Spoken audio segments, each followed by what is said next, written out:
Ladies and gentlemen, I am so pleased and honored to be able to say today we are in the presence of JKD royalty. Sifu Chris Kent tell us all about how to think like Bruce Lee. Chris, over to you. Well, again, I've been wanting to do this book for decades, literally. And I've made notes about it and chapters and variations. And it was finally, my good friend John Little, when he was up here in Boise, that finally says, well, look, you've just got to do this. So I did. And it was originally just called Liberate Yourself, A Guide to Personal Freedom. And then I changed the title because I felt it was more apropos to what I wanted to get across to people, right? And so, again, this was taking all of the principles, the materials, the knowledge that I had learned in both training under Dan and then my own experiences, and how do you take JKD and as we say, see the bigger picture, because that was the thing, and that I felt it had so much more to offer than simply, a method of fighting, right? So again, I took all of that material and I turned it, and what I wanted to do was again share the core tenets of Bruce's philosophical perspective with people, the thought processes, the mental strategies that he used, the philosophical principles that served as the foundation that he used for all aspects of his life. And so the idea, again, how to think like Bruce Lee is, as I said, it's not about thinking the same thoughts as Bruce Lee, because that's an impossibility. It's got nothing to do with that. It's about you and yourself, but it is sharing these ideas with you. And here was a person who attained great things in his life, accomplished great things in his life, and has a huge following. And so the idea was to do that book, and then a workbook that went along with it, so that people could research their own experience and journal for themselves and answer themselves questions. Almost like if I was there and I was asking you these particular questions, but you're asking yourself those questions. So that was the thing for the book. And again, as John said to me, he goes, all of your other books, he said, they're great. He goes, they're about Jee Kune Do, they're about the art and stuff. He goes, but this is your baby. He goes, this is your magnum opus, if you will, because this is you, again, taking this material and sharing it with others. So that was the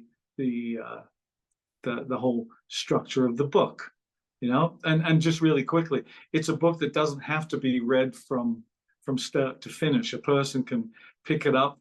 They can do that if they want, but they can open to any particular chapter if maybe they're dealing with a particular issue, or they just want an idea. So it's to serve as that. It's to serve as a catalyst for thought for them. Those were all of the purposes of how I designed the book. So you've now evolved it into sort of like videos now. So what is the videos doing? Do you use the videos in conjunction with the book, or what do you do? What's your thoughts on how to apply the things?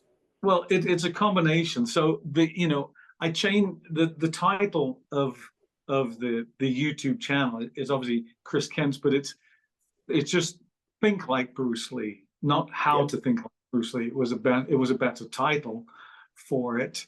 And again, I'm taking material from that and from my other sources and turning it into a video format to have a casual conversation with people and share these ideas and give them different aspects, again, that they can look at for it. So some of the material, obviously, yes, a lot of it is coming from the book, but but I wanted to cover all different aspects for people. It's the whole channel is about taking this material and an individual using it for their own personal growth. So there will be other things I'm including in there where I will be talking about Jeet Kune Do. It's not a Jeet Kune Do channel. It's not a how, you know, here's a finger jab, here's a step and slide. It's got nothing to do with that. I will talk about martial art training. You know, some of them are going to be dealing with physical conditioning. Some of them are going to be dealing with mental training. You know, all of those aspects about, so the totality of it. But so that again, an individual, you know, maybe they want something about Jeet Kune Do, but again, it's I've walked down that path before. I've done all of these videos on here's a finger jab, here's a stop kick, and my God, if you go on, you know, any of the social media today, there's umpteen million of them, and you know, and arguing back and forth about who's right and who's wrong, and it's to completely bypass all of that. So even again, a martial artist might look at this, and in one of the videos, I might be discussing, for example, purposeful movement, but I'm not going to be talking about here's a step and slide, here's a push shuffle. I'm going to be talking about what was the mindset, what was the attitude that Bruce had regarding purposeful movement, and how can you look at that and maybe utilize it for yourself. Yeah. So again, that's the whole thing is to take the material, and as I said, I'll break down some of the fundamental core principles. Again, the be like water, be water. Okay, I'm going to do short videos, and then I'm going to do longer ones where I might extrapolate upon or put several of them together into a longer video. I mean, we all know now that it's all supposed to be about scrolling, and you know, the people have the attention span of a gnat, and you know, you're supposed to, you know, you're supposed to do them 1 minute or less. I'm not really interested in that. I have really no desire. Some of them might be a minute, some of them might be 3 minutes, some of them might be 5 minutes. You know, I'm not making them for what the term we use, the intellectually lazy. I'm making them for people who are seriously interested in their own personal growth. That's what they're for. Yeah. So Have you thought what your next step is? Are you going to do kind of a online discussion, maybe, so people can do a chat? You know, one of those things, or is that not? Would that be too much? Do you feel? Would that be too many people throwing in so much into the pot at one time? having seen what is out there thus far, right? Yeah, I have to be quite honest. It's why I don't join these chat groups. yeah, Is I know that they're done with good intentions, but so as they say, the road to hell is paved with good intentions, right? They so often turn into hen sessions and bitch sessions where, you know, again, this person's right, this person's wrong, this person knows what they're doing, that person, who was certified by who? You know, who shook the hand of the man who shook Bruce Lee's hand?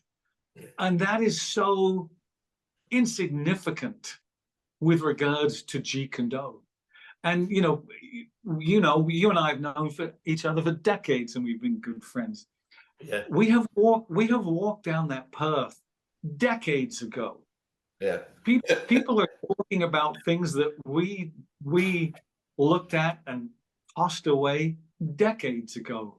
So yeah, it sort of just seems like this revolving door. There's a new group of people coming in, yeah, and they want to know what Bruce Lee ate, what he drank, and you know, yeah, and yeah, I don't have time for that. So I can't see doing a chat session. You know, I started, I created the Chris Kent consultancy, right?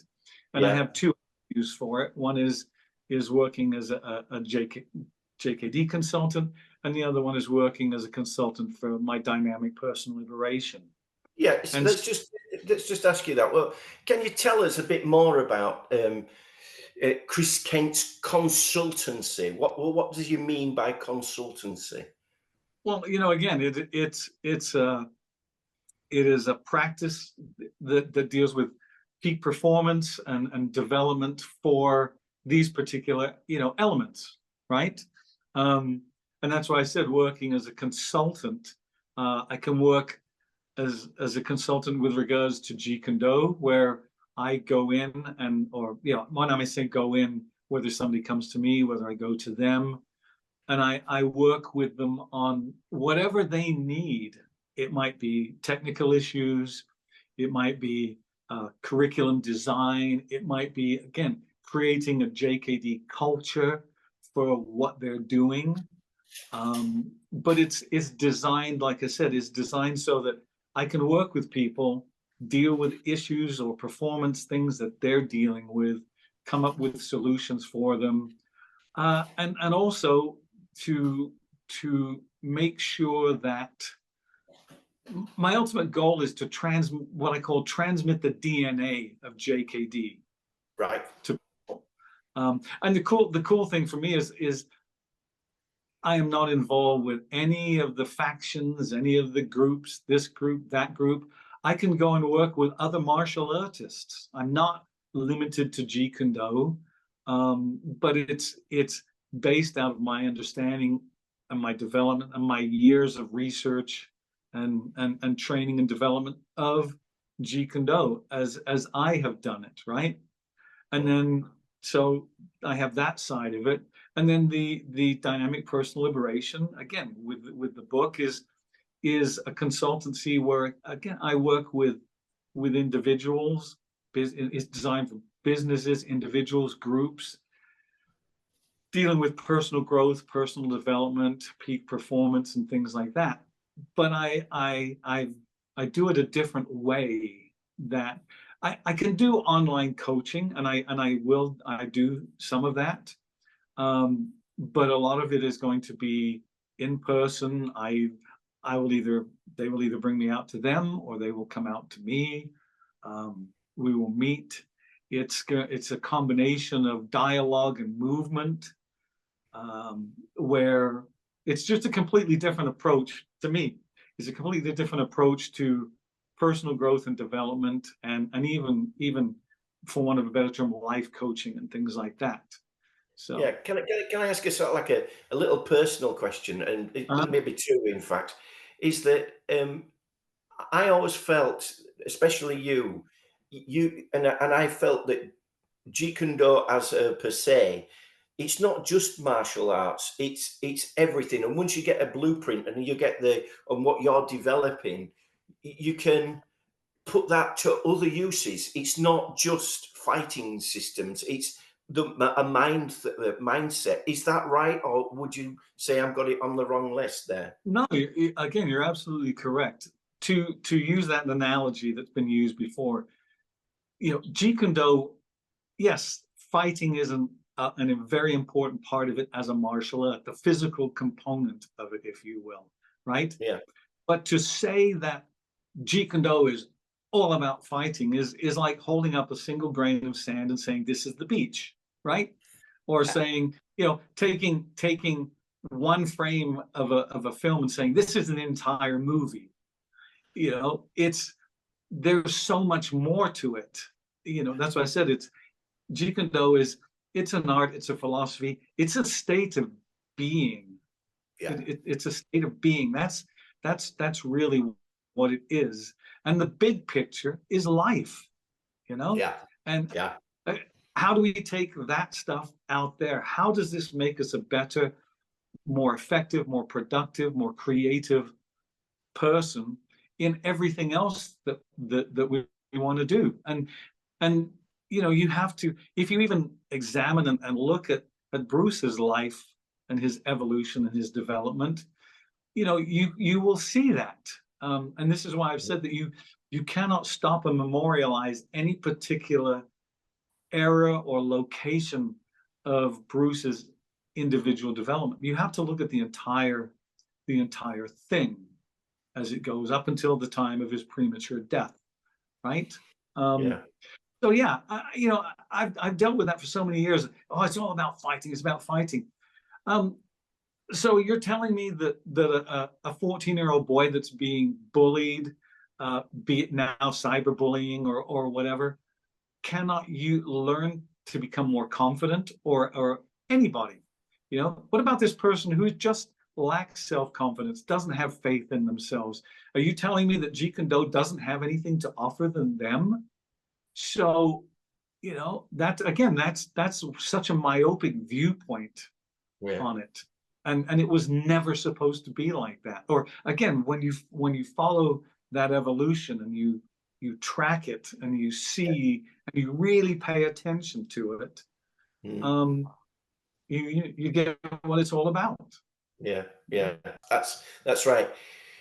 How do you feel as though you can attract people? Because I mean, I've seen you teach your students and the value they get for not just the fighting techniques, but you sat down and just discussing with them. How do you feel you're going to attract these people to open themselves to this new way of thinking using Jeet Kune Do? um, Again, using all of the avenues that we're doing, from the YouTube channel, and writing more material, and giving talks about it. Yeah, again, about it as it relates, because again, I can go in and give a talk about Jeet Kune Do, the martial art, and then I can go in and give a talk about Jeet Kune Do, the philosophy, or as it related to Bruce, or what it's really all about. So you put the material out there. It's it's it's kind of like that thing where the story about where the devil comes to Buddha because he's found the secret of whatever it is, secret of life or whatever, and the devil says to him, "That's great, but if you try and teach it, people are not going to get it." And Buddha says, "Some will understand." Yeah. And that's the thing with this. There are some people, their mind's already made up. Yeah. The door's shut, the office is closed. They don't. One of the videos I've just done is, they don't even have an. It's not that they even have an empty cup. It's they have a teacup, but they've got a saucer to put on top of it. So you can't put anything in it, and you can't get anything out of it. Yeah. So, um, that's the nature. That's the nature of everything that we do. Yeah. Um, some people are. Some people won't go towards it because perhaps it, shows them in a less than favorable light. But it's sort of like maybe they don't want certain things to come out because of positioning or what. I don't know. I'm really not. I'm really not even gearing myself towards that. Here's the here. I want the people who are interested. I want the people who sincerely want to grow, who Yeah. sincerely want to learn what JKD is all about, what it was about, what it Yeah. was about when Bruce was there. When I was coming up from Dan, because so much of it has been revised and changed, and for whatever reason, to suit somebody's agenda. I don't know. Again, that's not my choice to have to go into. Yeah. Um, Talking something about it's public speaking, you've done a conference not so long back. Can you tell us a bit about that? That looked amazing, where you were invited to do a talk. Can you tell yes, us about the talk, and what was it daunting? How did you find it? yeah, yes. I was invited to give a TEDx talk. So, if you follow them, TED talks are international, right? TEDx talks are either country, so this was a US one. Now it's available for anybody, but it's just the size of it. And yeah, it was daunting because, one, this is the theme of this TEDx group of talks, and there was like 14 speakers there, including myself, is life happens. So you have to come up with a topic that kind of fits into that. Then you have to write your script, and it can be no more than 12 minutes long at the most. Wow. right? And then it has to get approved, so you're writing and it's, this and this. And so my first draft came out to 24 minutes long. So second draft was like 18, third draft was 16. I think by the time I got to the sixth or seventh draft, I finally got it down to 12. Then you have to rehearse it, by yourself. We were incredibly fortunate. We had access to vocal coaches online to work with us. I had people that I could connect with and talk about different things. So, but it's daunting because we shot it at Youngstown University, and you go out and you have one day where you get to go in and you shoot a rehearsal where there's nobody in the audience, so you hear the sound and all of this stuff, and where the audience is going to be, so where you're going to be looking and who you're going to be speaking to at different times. Then the next day, bingo, you're on, and like I said, there's 14 of us, and they just go 1, 2, 3, 4, 5. So I was fortunate because I got to be the person. Was it right after I come back from lunch? I'm trying to remember now, because first they were talking about having me the end one, which means now you have to sit through 14 other people, and you're getting the nerves and the adrenal burger and things like that. So I did my talk on a whole new approach to learning, and I based it around the way that Jee Kune Do offered me a whole new approach to learning and living. But again, they research your own experience, absorb what's useful, reject what's useless, add what's specifically your own. Yeah.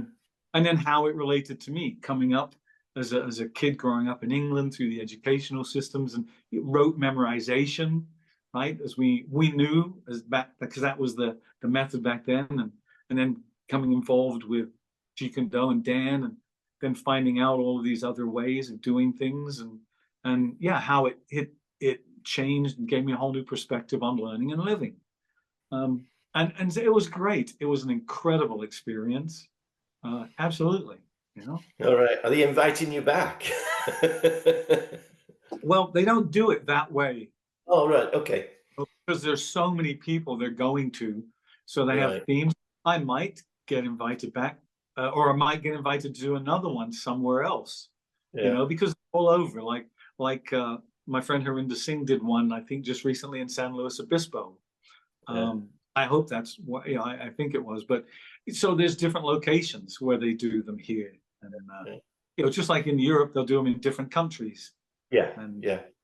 Your big exciting thing that we've had on Facebook and stuff is the sort of like Jeet Kune Do Titans with you and Cass, yeah, and you seem to have really enjoyed it. And we're going to touch base with Dwight anyway, because we saw him fighting in a film called Island, uh, with Ron Belicki doing the stunting. So we spoke to Ron about it, and he said, well, he was the right person for the right place at the right time. So that was great.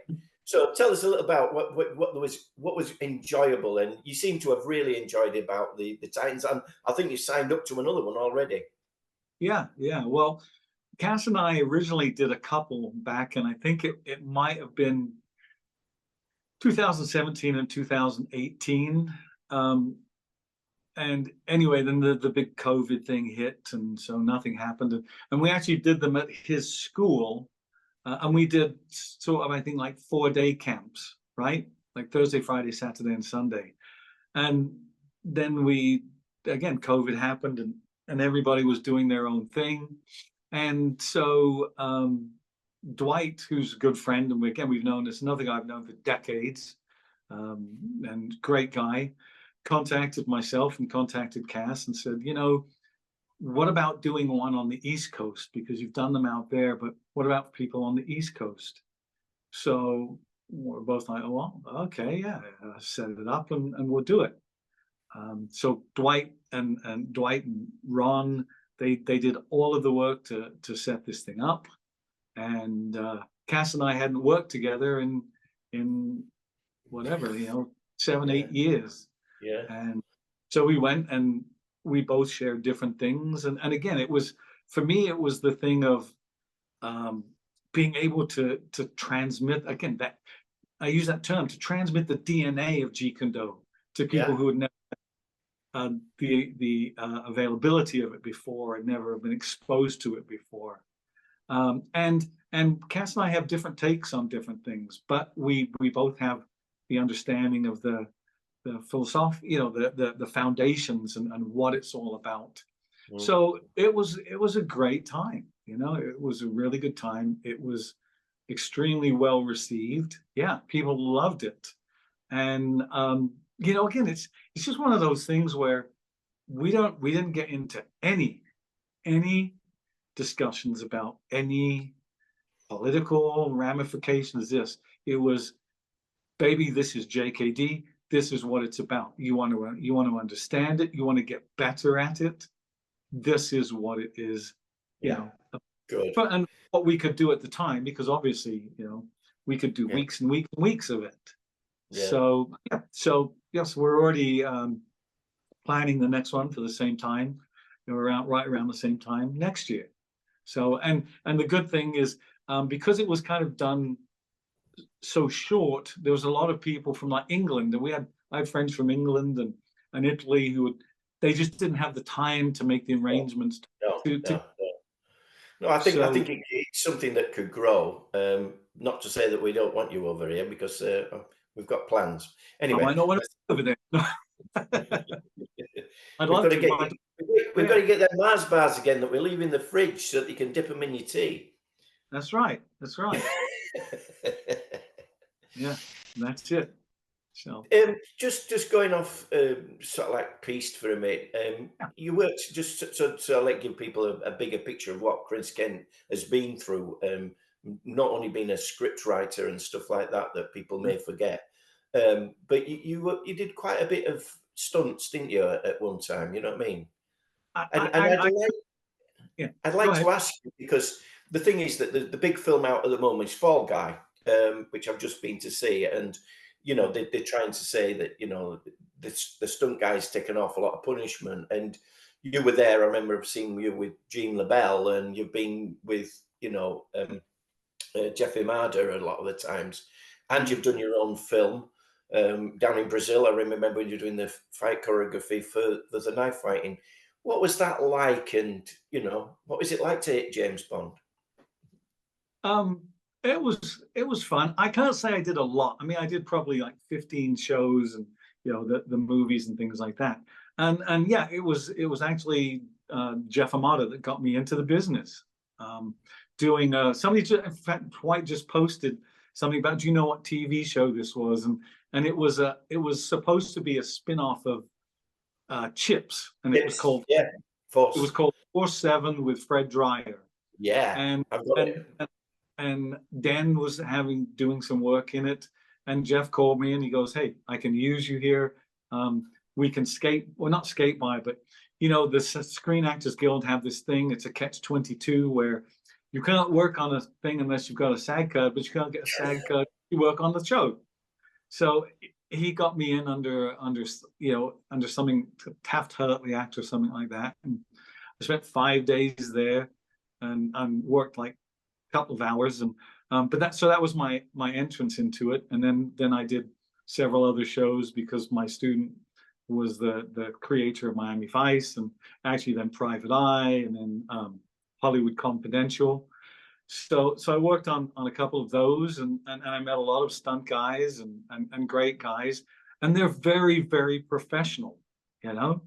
I mean, we kind of joke around because they kind of sometimes they say, we get paid big money to play like kids, but they're ultra professional. I mean, Yeah, the good ones are, right. I mean, the they know what they're doing. They've trained in their craft. They're continually training in their craft. So it was fun doing it. Yeah, the knife movie I did in Brazil, that was the biggest one for me, because spending 2 months and training them how to fight with knives and choreographing the knife fights, and I got to write some of the dialogue because it needed to be changed. And So that's a it's a fun thing to do. And I just all my stuff was fights, except for a couple of little things, you know. Um, Mm. but it's come on. I mean, you get paid this great money to create a fight, you know. I always find though that it must be lovely because one of the cult movies now with I think it was Roddy Piper, They Live. You actually have got a credit at the end of it. Yeah, yeah. I had a scene. I was actually the weatherman. There's a scene that takes place in a news channel, a news studio, and Yeah. they blow the doors off and everything. I was actually the weatherman, and I had some lines of dialogue, whatever, about the weather and it's raining over here, Bill. Dry over here. Back to you, Bill. But anyway, it got cut. So Oh, yeah, I but your still got name's paid, and you, I still get these little residual checks, right?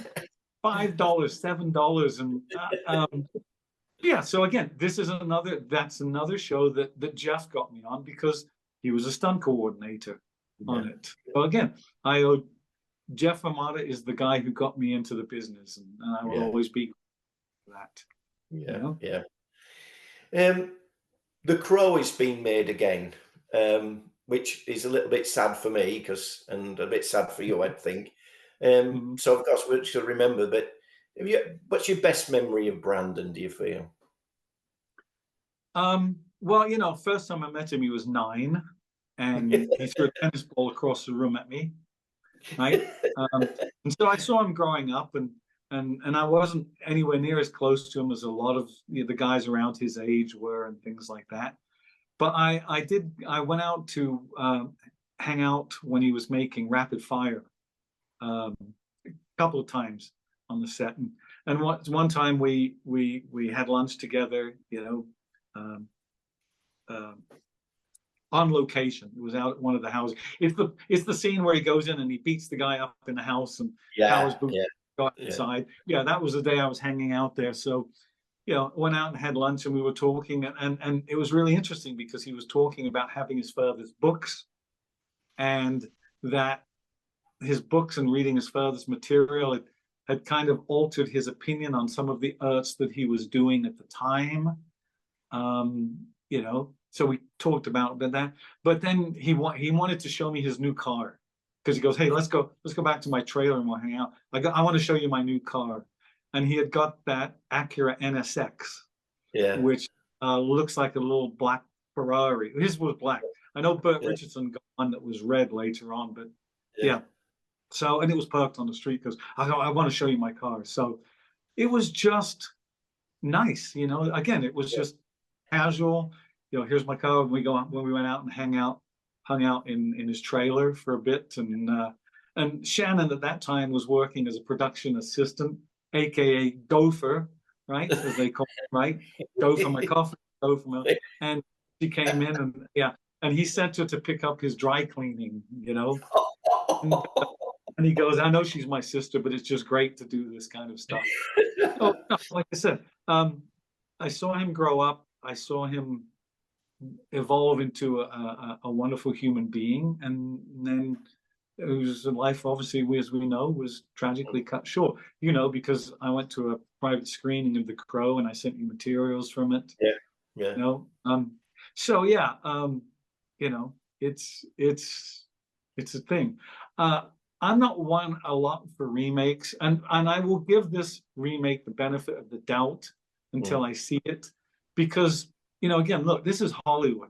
How many they just keep rebooting stuff now? How many times have we seen these movies? But I understand because the powers that be are going, well, we've got this whole new generation of people, and they think this way. So we're gonna, Mm. so obviously when you can see has a complete different take on it, a different approach to it. Um, will I see it? I don't know. Like I said, I'll give it the benefit of the doubt. But the the the one that Brandon did, I mean, God, when you watch it, it's not a happy. We know it's not a happy film to watch. No. Um, but his acting and I think it would have. I think that film moved him to the position of he would have had his choice of roles and things like that, you know, and Mm-hmm. which is exactly what he wanted. Because I remember he wrote it in interviews, but I remember him saying, he goes, look, my dad was a martial artist first and an actor second. I'm an actor first and a martial artist second. And you did some great interviews. You know, again, I remember, I still have them. I still have the Yeah, magazine, you yeah. know, and you met him Oh, and yeah. The funny thing is that when you see John Wick, you just look at it and you go, you would have, you know, Keanu, you would have never got that job in a million years if Brandon had been around. There was just no way. It's built for Brandon. Is John Wick? It's yeah, just I, as soon as yeah. you can just look at it and go, that's Brandon. You know what I mean? Well, you know, again, it's really funny in the fact that, you know, Chad Stahelski is the director of Yeah, all those, and he's a phenomenal director, right? He's also yeah, the one who finished up The Crow for Brandon. They were good. They were friends. You know, I've read an interview, a recent interview where Chad said that they weren't close friends. They, you know, they worked out at the academy at things and like that, but they were friends. And so, you know, would that have happened again? I don't know. Hollywood is a strange animal. You know, oh it's, yeah, yeah, yeah. it doesn't matter. You can have all of the talent in the world, but if you don't have the look that, you know, that group is looking for, then, you know, you're not going to get the job, right? Yeah, So no. uh, On Facebook, you put a nice picture of you and Linda Lee Cadwell. Is that a recent picture, or is she still come to Boise? Or does she she? Yeah. lives here, of course. Oh, That was like 2 weeks ago. Um, oh, right, all right. I didn't know if she was still around or if she'd moved again. Or oh yeah, no, no, she still lives here. I hadn't seen her in several months because I put that note on there that she broke her ankle. She and yeah. her husband Bruce were playing with their dog, and, you know, about hit her some way, and she stepped in a hole and broke her ankle, and ended up having to have surgery on it, and had one of those boots, and was could not put weight on it for 4 months. Oh, So you know, that just put the whole hamper on stuff like that. So yeah, we reconnect. You know, she sent me a message and that, hey, let's get together again for coffee. It's been so long. So yeah, we have coffee maybe once a month if time, and we talk about what's going on in each of our lives um, and different stuff. And it's very interesting because you brought up about the crow, because I said to her when we had coffee this last time, for some reason Brandon kept popping into my mind yeah. for several days, and Mm, they were happy, whatever thoughts or yeah. whatever, but he just kept popping into my mind for some reason. And you know, she's like, you know what, maybe he has a message for you, I don't know, you know. It's very, so it's, again, it's a great time to just share, and we talk Yeah. about what each of us are doing, and I told her about the YouTube channel and things like that. So, and she's very supportive of what I'm doing. So, yeah. So just to wrap up on this first interview, so what's your direction in the next few months now? What's your aspirations and goals? Where are you going with it? Well, you know, um, stay ahead of the curve on making these videos. I know certain things, like you can't drop too many at one time, and, you know, and one of the prime things is to have a consistency of experience, so that, you know, if you drop one every 5 days, then people know, for example, or, you know, one a week, then everyone knows on Tuesday that there's going to be a new video that drops, things like that. So working on that. I am working on another book, which again is not a technical how-to book, um, but it deals with Bruce and certain things, regarding that, and Jee Kune Do. Um, and then again, working on building up the consultancy, you know, in Yeah, both avenues, yeah, because, you know, it's the both of these are designed for quality, and so it's working with serious people. yeah, You know, we know that martial arts has a thing where people call you and they want to know all this different stuff and they want you to help them out, and I understand that. to, right? And, you know, there's like a double standard. It's still a double standard today. It's so like, well, if you're charging and you're charging a lot of money, then you know, you're kind of going against you know, the old philosophy that the teacher, you know, and I'm going, everybody got paid. You know, back then they paid you in farm eggs or sheep or whatever the heck it was, opium, whatever, right? Yeah. So, Yeah. so they still got paid in some way. Yeah. So, Yeah. and again, I'm a professional. I've been doing this for 5 decades now. Yeah. You know, Yeah. the I mean, how many thousands of hours of research and Well, development. So those are the, like I said, the to build that consultancy and you know, again, make it available out. So they're all kind of interconnected. The YouTube channel is to again build an audience, and there's a lot of people out there that can get a whole hell of a lot more out of it yeah. than just how to stick your finger in somebody's eye, you Yeah. know. Yeah. So But I think a lot of the time, did you ever? I mean, I'd like your opinion. Why not? I mean, it's up to you. sure, You might not want to answer this question, but do you remember James DeMille's books, the yes, Wing Chun Do books? yeah, yeah, They were one of the books because when I was reading, I don't know all the stuff that we've read, and you've read more than me. But uh, there used to be like you've done with your book. There was a page where you had to do your own writing. You know, there was a blank page where you did mhm, your own writing. right, That's what you've done in some of yours, I think, where there's a blank page and you can do your own yeah, notes from what you then your own experiences. right, Um, and I do feel that people miss the opportunity to express themselves, you know, and write what they've gleaned from it instead of just being spoon fed everything and that's all there is. You know what I mean? yeah, yeah. Well, you know, again, go online, go on the social media. You can find millions and millions of quotes. Half of them, you know, Bruce Lee quotes. Half of them that are not Bruce Lee quotes. When you know, somebody's they attach Bruce's name to it. Um, but that's great and that's fine, and understand those. But what does that mean to you? Yeah, You know, that's the whole point. You know, yeah, all of these principles, you know, that's great, good, that's wonderful. But what does be willing to change with change? What does that mean to you? How is yeah, it going to benefit you? yeah, So yeah, so we'll write down the little quotes and we'll write down what Bruce had for breakfast, and we'll write down, you know, Bruce's, you know, oh, these are the footwork that Bruce Lee used in whatever, I don't care, Seattle, Oakland, and Chinatown. And you know, that doesn't, so what? You know, that's all fine and well, exactly. right? But Yeah, what does it mean to you? You yeah, know, do you yeah, understand the point behind it? You yeah, know, do you yeah, understand the underlying things yeah, that support it? Are you developing the educated eye and the discerning mind? You know, or are you so busy looking at the finger, not the moon? And we talked about it before. Yeah, yeah, because it's a very attractive finger, you know, mm, good. But are you still so busy? I mean, come on. How long has this been going on, right? Bruce passed away over 50 years ago, and people are still arguing over the position of your foot when you're in the Baijong position stance. I mean, the point is do you understand what it's for? Do you understand how to use it?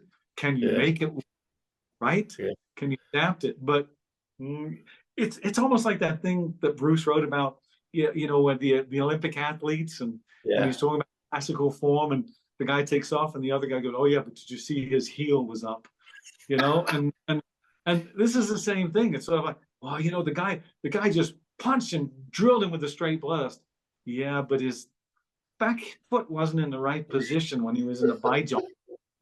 It's like, what a waste of mental calories, you know? It's not a it's does it work for you and can you make it work for you in any aspect?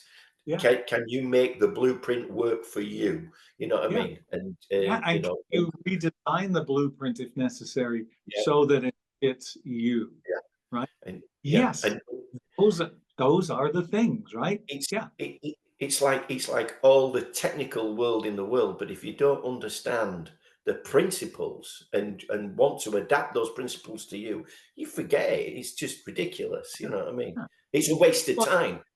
yeah. You know, I go back to things that I learned when I began training in Jeet Kune Do, right?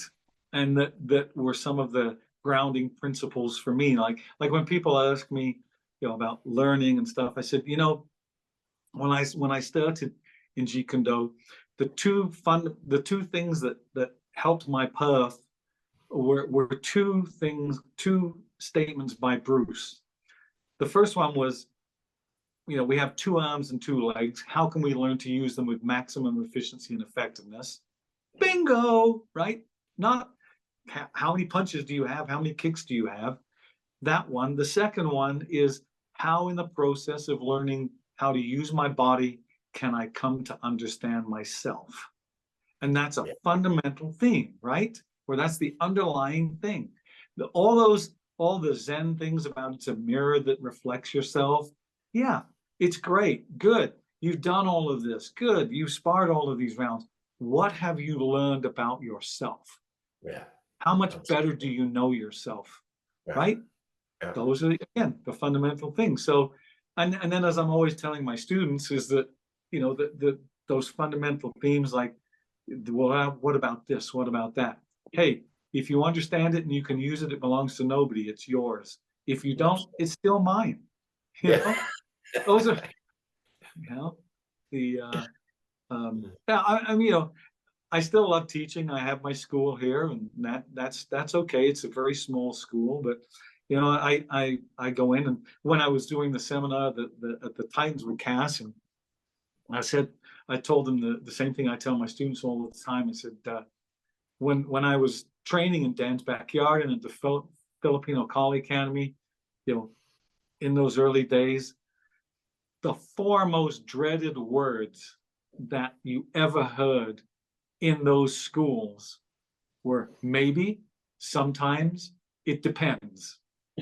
Because I would be doing something and I say to Dan, Sifu Dan, I always have to say that because otherwise I get people writing me saying, "Oh, you don't call him Sifu, you don't call him this." I I I call Dan at times, I called him Sifu Dan.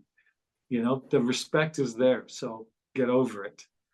But I'd be doing something and I'd say, "Oh, hey Sifu, if the guy does this, then I should do this, right?" And he'd just look at me and he'd go, "Maybe," you know. And then other times I go, "So if the guy does this, should I do this?" And he'd just go, "Depends," you know. And those were the lines you got. Not, well, that you do this, they do this, you do this, and here's 12 ways of doing it. It was just like, so I should go like this sometimes, Richard Costello, see, Richard Costello was the same. I loved Richard, loved him because he'd do something, and and you'd be waiting, thinking you were going to get this in-depth philosophical or really erudite answer, and you'd say something, and Richard would just go, maybe. That's it, So, Yeah, those, great guys. Great yeah, guys. completely different time. And you were there. We have Yeah, yeah. we have good history Oh, yeah, together, and yeah, our meeting and stuff like that. So, yeah, yeah. All right, Chris. Well, we're going to wind this one up now.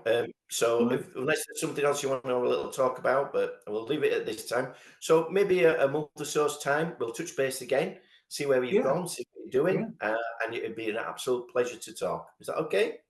yeah, absolutely. Again, it's a pleasure to do this, and just I want people to see the direction I'm going, because it is a very different direction than the majority of other people are going, and I have great friends around me, that I deal with and work with, Linda, John, all of these people, and other people. So, again, I'll just finish with one thing, right, if I Yeah, can. sure, That is sure. that, years ago, in fact, on those first set of videos, I made is that there's a saying that some debts can never be repaid; they can only be acknowledged. So I feel like I have, an incredible debt to Dan for everything that, how he helped me, learn how to teach myself and how to grow and develop, and for Bruce for everything that he gave me through his philosophy, through the people I grew up with who were all of his students. So, you can't repay that debt. You can only acknowledge it. Well, the way I can acknowledge it is for me to put forth everything that I've got with regards to Jee Kune Do, and hopefully develop people that have that same mindset, that same attitude, and that same growth. So that's the only, like I said, that's the way I consider that I would repay both of them. So, yeah. All right, boss, we're taking your time. Thank you very much. We'll see you soon. Okay. And All the best, mate. mate.